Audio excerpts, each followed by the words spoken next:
자, 사도행전 4장 32절에서 37절입니다.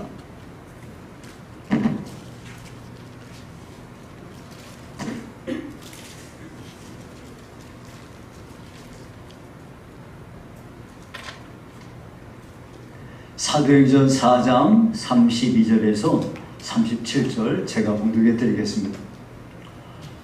믿는 무리가 한 마음과 한 뜻이 되어 모든 물건을 서로 통용하고 자기 재물을 조금이라도 자기 것이라 하는 이가 하나도 없더라.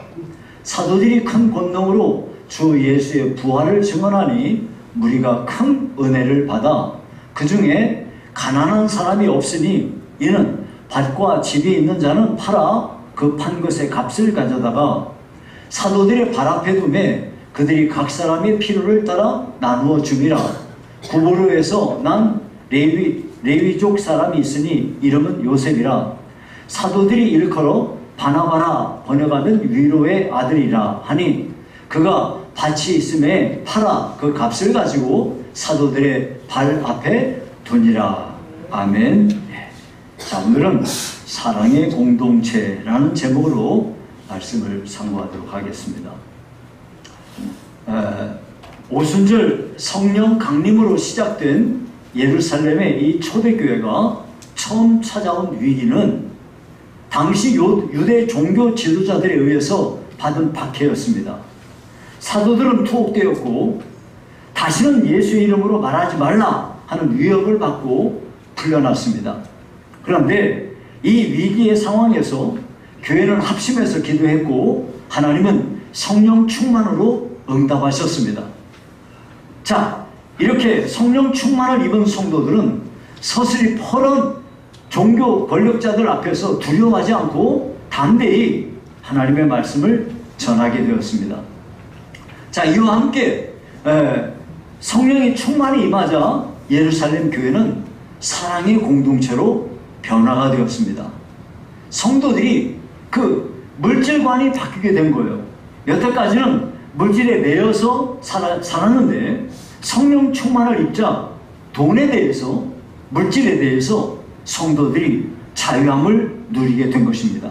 여태까지는 온 힘을 기울여서 자기 돈을 움켜쥐고 살았는데 이제는 성령 충만 받고 보니까 물질을 다른 사람들에게 내어주는 역사가 일어난 것입니다.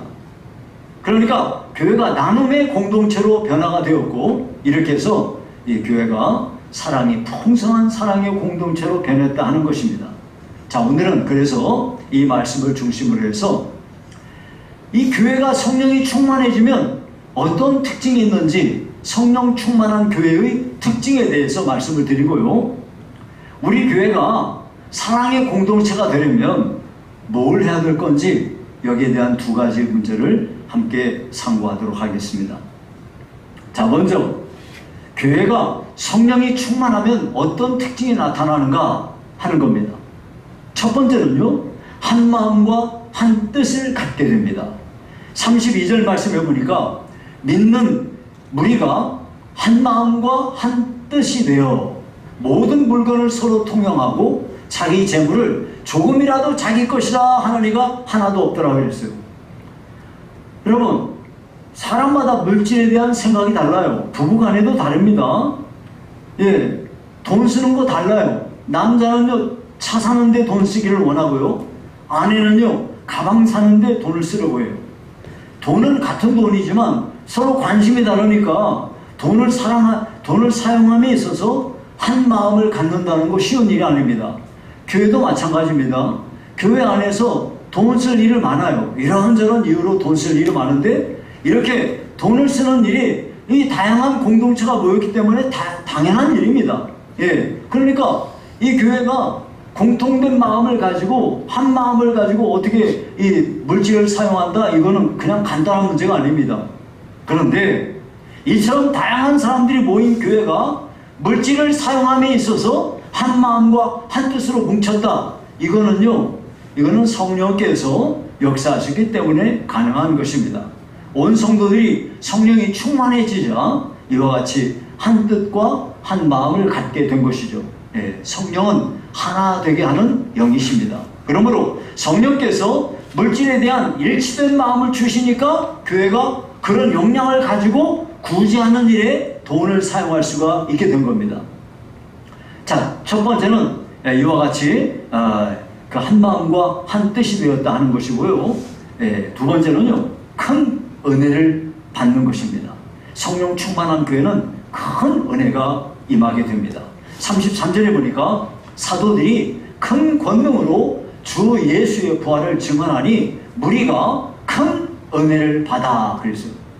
여러분, 사도들이 큰 권능을 가지고 예수님을 전했더니 성령 충만한 성도들이 큰 은혜를 받았다는 거예요. 여러분, 은혜는요 절대적으로 하나님께서 주시는 선물입니다. 그러니까 성도들이 사도들을 통해서 은혜 받은 건 사실이에요. 사도들이 이게 담대하게 하나님의 말씀을 능력 있게 전했더니 그것으로 인해서 성도들이 은혜를 받은 건 맞아요.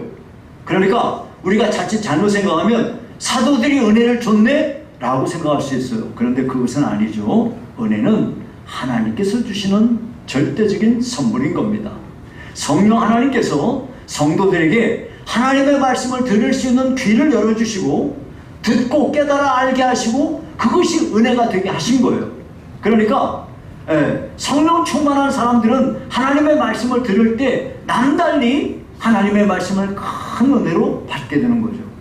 그러니까 여러분, 혹여라도 우리가 하나님의 교회에서 하나님의 교회가 성령이 충만한 교회가 되면은 많은 성도들이 큰 은혜를 받는 거예요. 물론 말씀을 전하는 종이 잘 준비해서 전해야 되는 건 맞습니다. 그런데요, 아무리 잘 준비해서 전한다 하더라도 듣는 사람이 귓등으로 들으면 소용이 없어요. 준비되지 않은 마음으로 백날 들어야 소용이 없습니다. 여러분들이 마음으로 은혜를 사모하고 하나님의 뜻 가운데 오늘은 주께서 내게 어떤 말씀을 주실까? 그 말씀이 정말 하나님의 말씀인가? 하고 이것을 여러분이 사모하는 마음으로 듣게 되는 거, 이거는 하나님이 우리에게 주시는 은혜가 내게 임해서 그 은혜로 인해서 말씀을 청중하여 들을 때 일어나는 하나님의 역사인 겁니다. 그러니까 여기에 똑같은 분이 앉아 계셔도 여러분들이 다 달라요. 어떤 사람은 정말 엄청난 은혜를 받고요, 어떤 사람은 귓등으로 들어서 아무 소용이 없어요. 소용이 없어요. 근데 여러분들이 큰 은혜를 누가 받느냐? 성령 충만한 사람이 받게 되는 겁니다.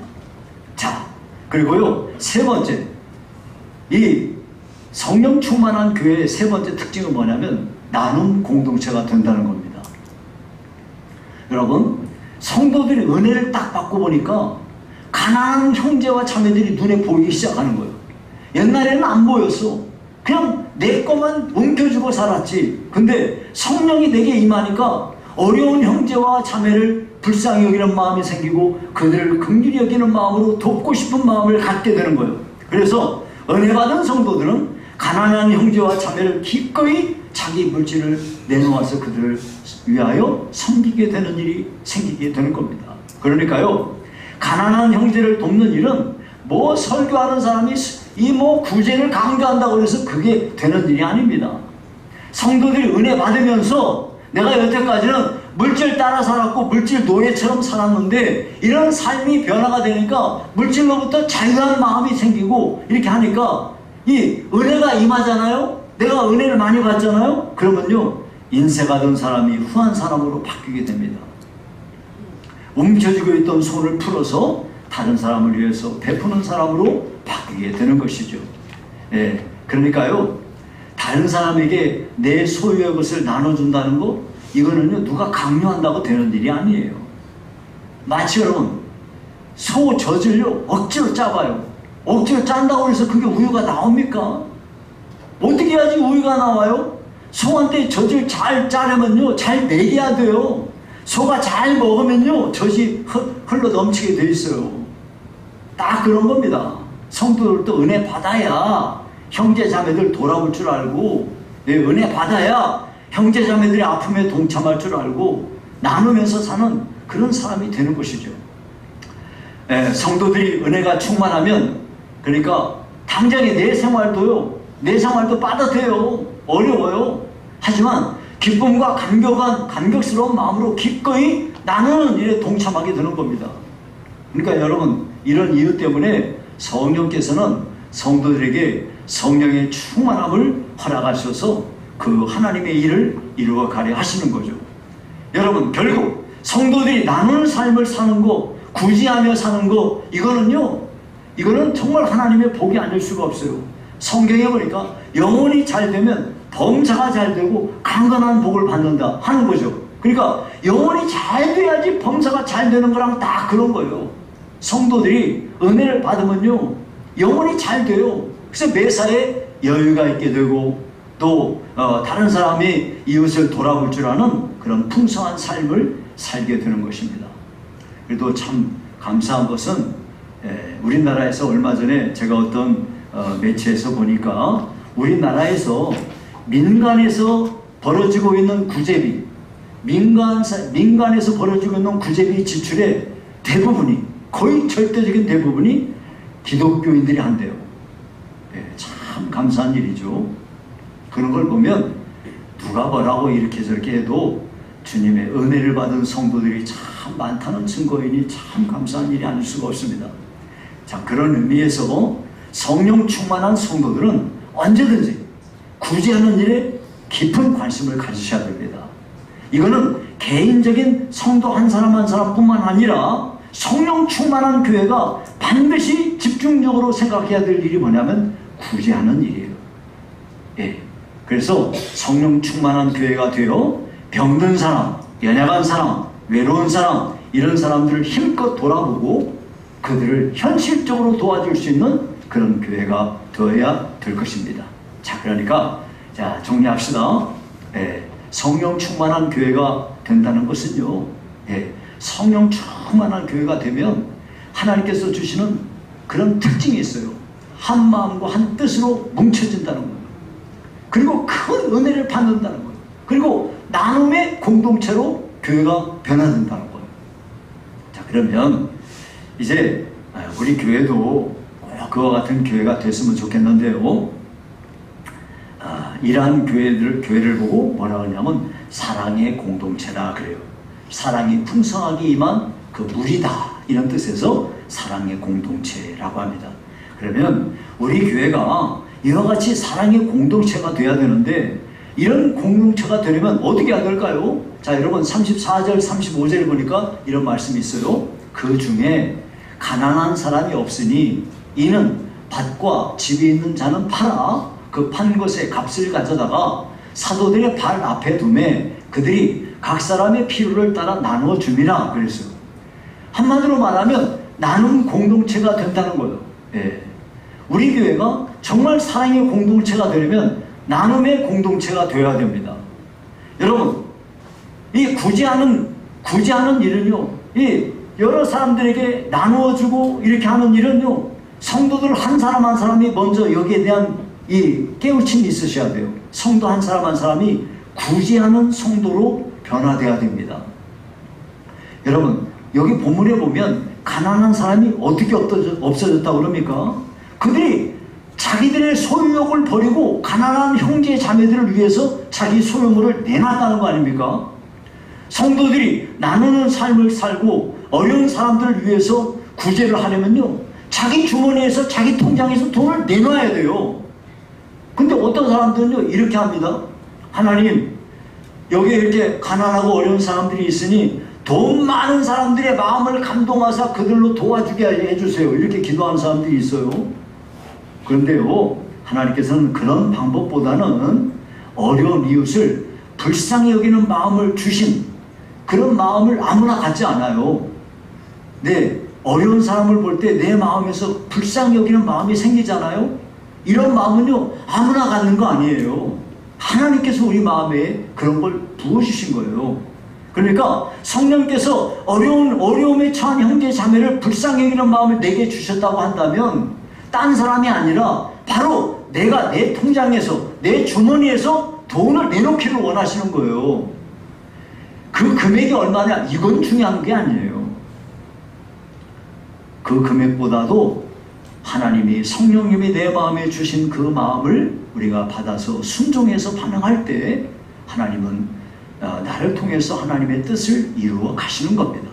그러니까 여러분, 하나님께서는 얼마든지 어떤 부자를 말이죠, 그 부자에게서 돈을 빼앗아다가 가난한 사람들에게 나눠주실 수 있는 분이세요. 하지만 하나님께서는 그런 방법보다는, 하나님께서 사용하시는 방법은 가난한 사람을 불쌍히 여기는 마음을 주신 그 사람, 바로 그 사람을 통해서 하나님은 일하기를 원하시는 거예요. 여러분이, 우리 성도된 한 사람 한 사람이 하나님 앞에서 은혜를 많이 받아서 구제하는 일을 앞장서는 성도가 돼야 돼요. 우리 여러분, 이 통계적으로 보자면 이 보수적인 신앙을 가진 사람들이 가지고 있는 첫 번째 맹점이 있대요. 그게 뭐냐면 구제하는 일을 잘 안 한대요. 도리어 이렇게 진보적인 신앙을 가진 사람들이 더 많이 구제하는 일에 열심을 낸답니다. 여러분, 이건 잘못된 거예요. 우리가 예수님을 보다 잘 믿으려고 한다면 우리들 마음속에 어려운 형제와 자매들에 대해서 정말 긍휼히 여기는 마음을 꼭 가지셔야 돼요. 그러면 하나님이 틀림없이 기뻐하시고 우리들의 삶에 복을 주실 것입니다. 그런데요, 이렇게 구제하는 일에 진짜 본보기가 된 사람이 있어요. 여기 성경에 요셉이라는 사람이 나오는데, 이 사람이 본명이 요셉이고요, 성경에는 바나바로 알려져 있어요. 근데 이 바나바는, 이 번역하면 위로의 아들, 격려하는 자의 아들이라는 뜻으로 이 바나바라고 별명을 지어준 겁니다. 그는요, 이 자기에게 붙여진 별명처럼 사람들을 위로하고 세워주는 일을 잘한 사람입니다. 이 사울이 다메섹 도상에서 부활하신 예수님을 만나고 나서 그의 고향 길리기아 다소로 가서 거기서 머물러 있었어요. 그럴 때 이 이방인들로 주축이 되어서 모인 교회가 안디옥 교회인데, 이 안디옥 교회에서 바나바가 이 지도자급 역할을 하고 있었어요. 이런 바나바가 길리기아 다소까지 가서 사울을 찾아가가지고 그 사람을 데려와서 안디옥 교회에서 일할 수 있도록 한 거예요. 다른 사람들은요, 혹시 저놈이 이상한 짓 하는 거 아니야? 하고 경계를 했어요. 저거 일부러 회심한 척 하는 거 아니야? 하고 경계하고 이렇게 가까이 하지 않는데, 바나바는요, 적극적으로 그 사람을 변호해가지고 교회에서 일할 수 있게 하고 선교사로서 하나님을 섬길 수 있는 길을 열어준 게 누구냐? 바로 바나바입니다. 이처럼 바나바는 다른 사람들을 위로하고 세우는 그런 뛰어난 인격을 가진 사람이었습니다. 뿐만 아니라 이 사람은요, 자기의 물질을 자기를 위해서 쓰지 않고 사도들의 발 앞에 갖다 놓아서 교회로 하여금 이 교회 공동체가 이 나누면서 할 수 있도록 그 일을 위해서 자기 재물을 내놓았다는 거예요. 그러니까 이 사람은 어떻게 보면은 이 예루살렘 교회, 초대교회의 영웅 같은 그런 존재였던 거죠. 여러분, 옛날에요, 미국의 카네기 재단에서 올해의 영웅들이라는 주제로 이렇게 그 사람들을 선정한 적이 있었어요. 거기에 발표된 영웅들이 어떤 사람일까요? 여러분, 우리는 영웅 그러면 딱 떠오르는 게 삼국지의 유비, 관우, 또 장비, 조자룡, 이런 사람들, 막 영화, 미국 영화에 보면 막 람보 같은 사람,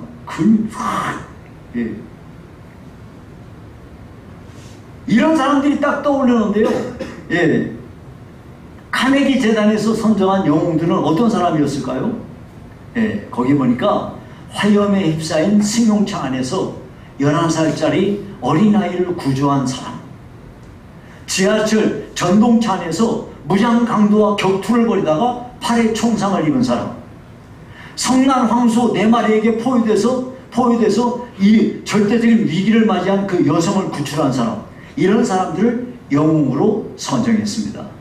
그러니까요, 한마디로 거기서 선정한 영웅이라는 건 어떤 사람들입니까? 자기 목숨 아끼지 않고 어려움에 처한 사람을, 정말 그를 위해서 자기의 삶을 내어 던진 사람을 영웅으로 그렇게 세웠던 거죠. 여러분, 이런 점에서 볼 때 바나바는요, 정말 예루살렘 초대교회의 영웅 같은 존재였습니다. 다른 사람들을 세워주죠, 격려하죠, 위로하죠. 교회가 나눔의 공동체가 되기 위해서 자기 자신의 소유물을 기꺼이 내어놓지 않았습니까? 이런 사람이 정말로 헌신적인 사람이 있었기 때문에 교회가 크게 성장하는 그런 밑거름이 될 수 있었던 겁니다. 그러니까요, 여러분, 구제하는 일을요, 먼저 예수 믿는 나부터 내가 하나님 앞에 어떻게 하면은 어렵고 힘든, 나보다 힘들고 어려운 사람을 내가 어떻게 도울 수 있을까에 대한 깊은 관심을 갖는 것에서부터 시작된다 하는 거예요. 더불어서 이거는요, 한 사람만 돼서는 되는 일이 아니고 교회 자체가 구제하는 교회로 탈바꿈을 해야 되는 것입니다. 여러분, 우리 교회가 정말 나눔의 공동체가 되고자 한다면 교회적으로 이런 생각을 다 가지고 있어야 돼요.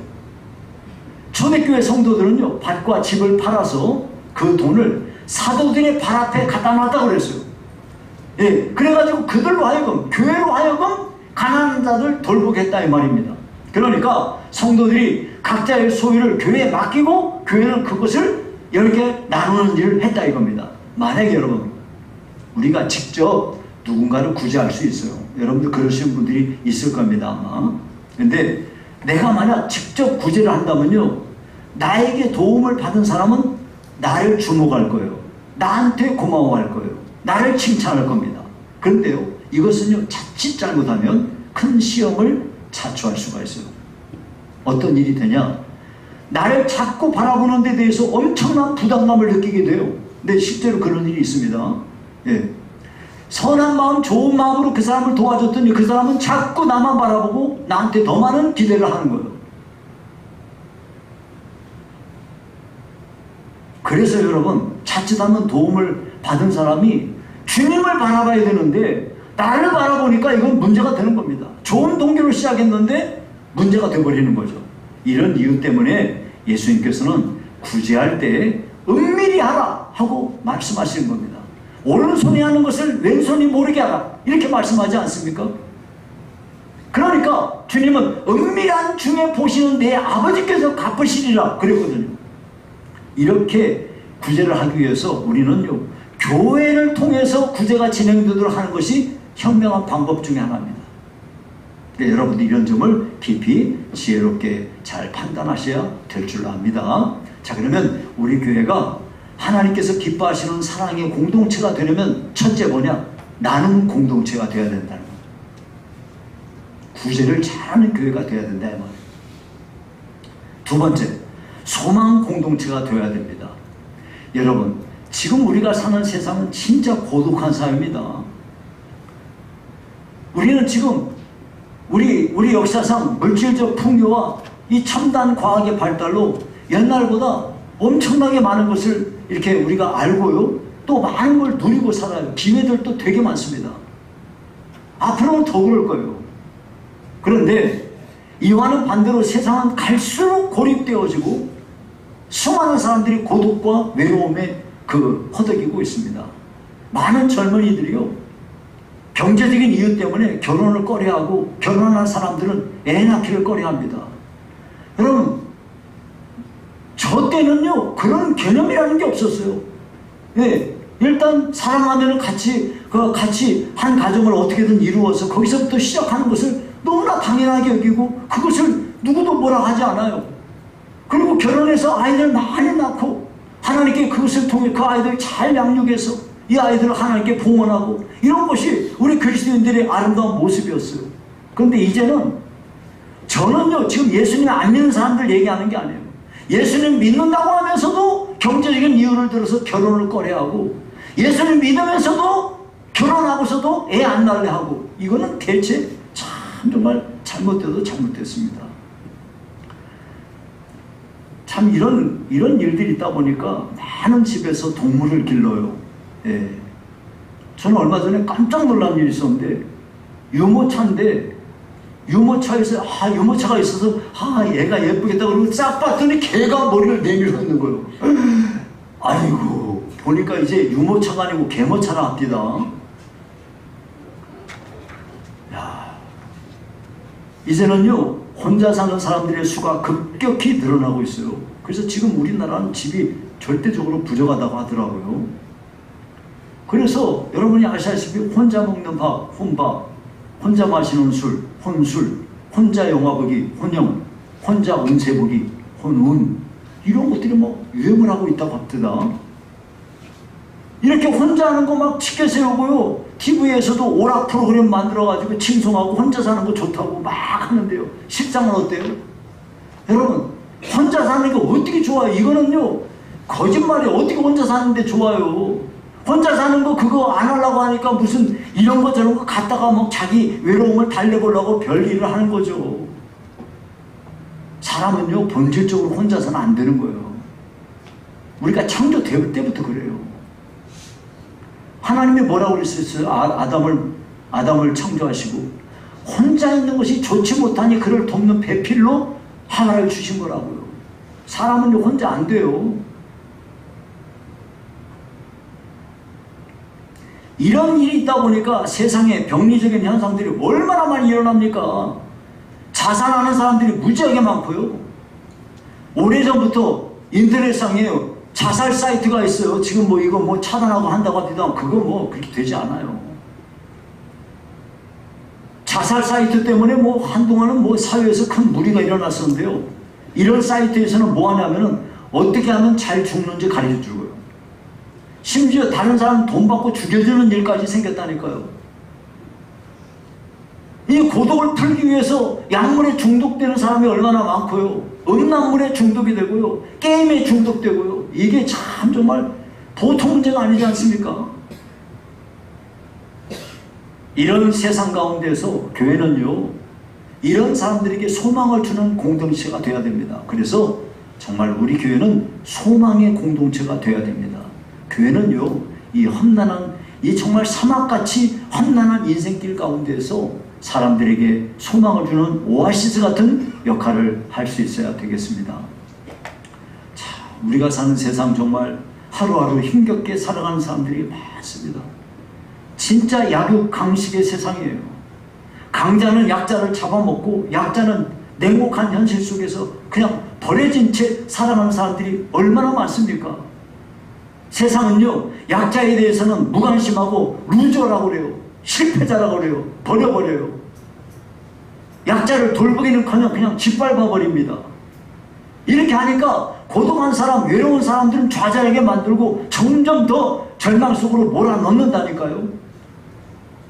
근데요, 참 정말 놀라운 거는 이 예루살렘 초대교회가요, 사랑의 공동체로 세상에 나타났다는 거예요. 그러니까 당시에 믿지 않는 사람들이 이 교회를 볼 때 엄청나게 충격을 받은 거예요.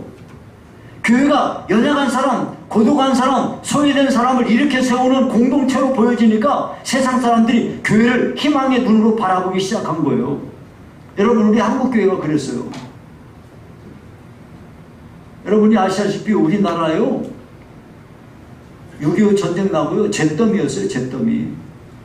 그 이전에 선교사님들 왔을 때도 우리 동네마다 다 그냥 사람들이 앞에 나서 담배나 피고 화투나 치고, 예, 거기서 집 앞에다가 양귀비 재배해가지고 그 마약하고 다 그렇게 나라가 엉망진창이 되어버렸어요.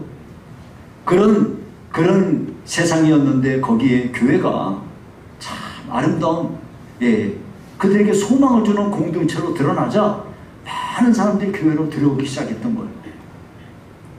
6.25 전쟁 뒤에도 그랬고요.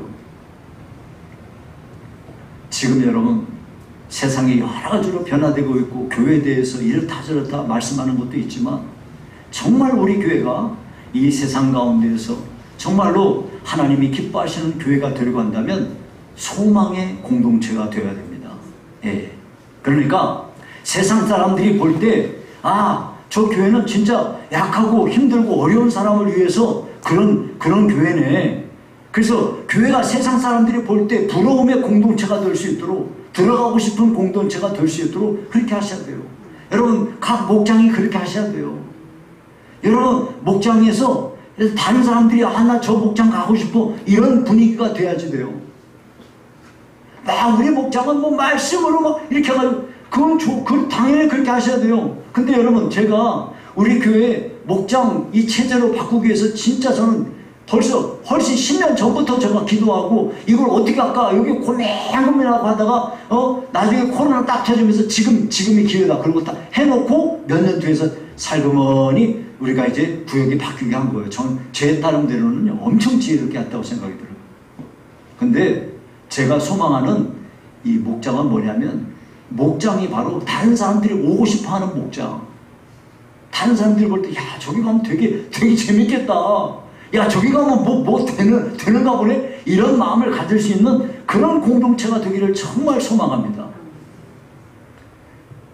그런 의미에서 여러분, 교회는요, 세상 사람들에게 교회 가면 뭔가 위로를 받겠구나, 격려를 받겠네, 사랑을 받겠네, 이런 공동체가 돼야 된다, 그런 겁니다.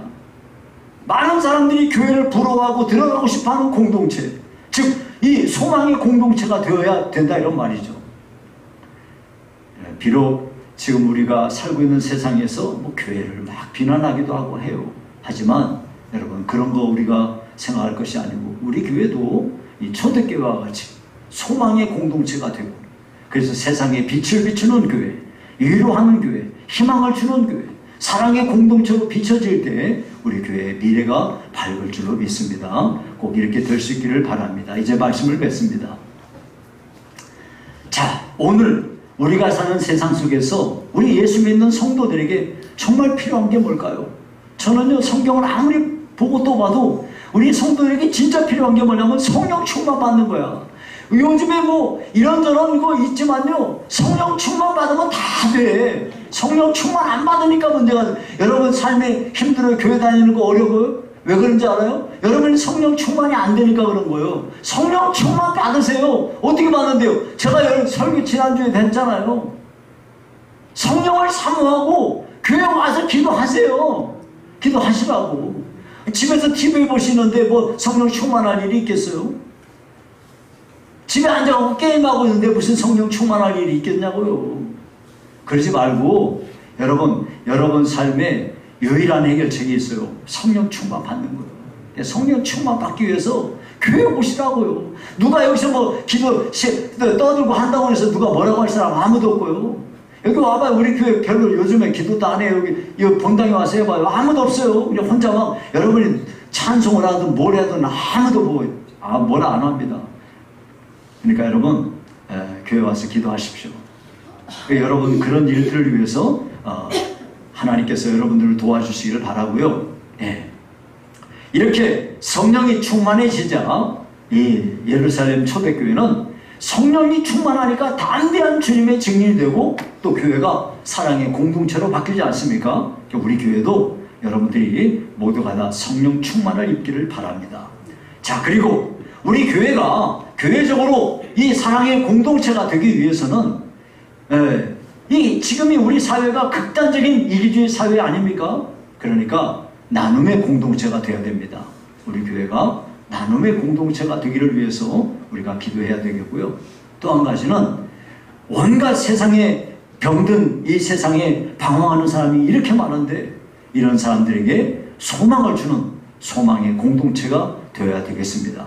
그렇게 해서 믿지 않는 사람들이 들어오고 싶어하는 교회, 주님의 향기가 날리는 그런 교회가 될 수 있기를 간절히 소망합니다.